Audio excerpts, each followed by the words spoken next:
Khandala police station हद्दीत मटका, जुगार, गावठी, देशी दारू खुलेआम विक्री यांसारख्या अवैध धंद्याचे जाळे मोठ्या प्रमाणावर पसरले आहे. ठाणेदार विनीत घागे यांच्या नियुक्तीनंतर या छुप्या व्यवसायांना अधिकच ऊत आला असून यामुळे स्थानिक नागरिकांमध्ये तीव्र संतापाचे वातावरण निर्माण झाले आहे. ईसापूर बसस्थान परिसर, कॅनलच्या काठावरच्या बाजूला शाळा परिसर या भागांमध्ये दिवसाढवळ्या अवैध व्यवहार सुरू असल्याचा आरोप स्थानिक नागरिकांकडून करण्यात येत आहे.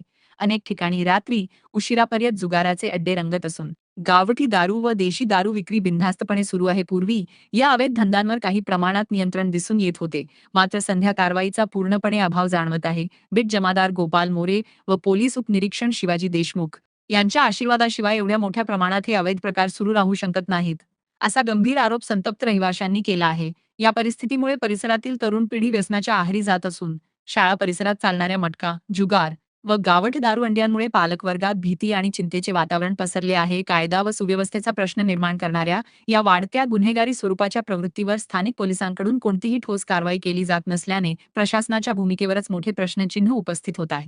त्यामुळे जिल्हा पोलीस अधीक्षकांनी या प्रकरणात तात्काळ लक्ष घालून खंडाळा पोलीस स्टेशनच्या ढिसाळ कार्यपद्धतीची सखोल चौकशी करावी, संबंधित जबाबदार अधिकाऱ्यावर कायदेशीर कारवाई करावी आणि हे अवैध धंदे कायमस्वरूपी बंद करून परिसर भयमुक्त करावा, अशी मागणी स्थानिक नागरिकांकडून केली जात आहे.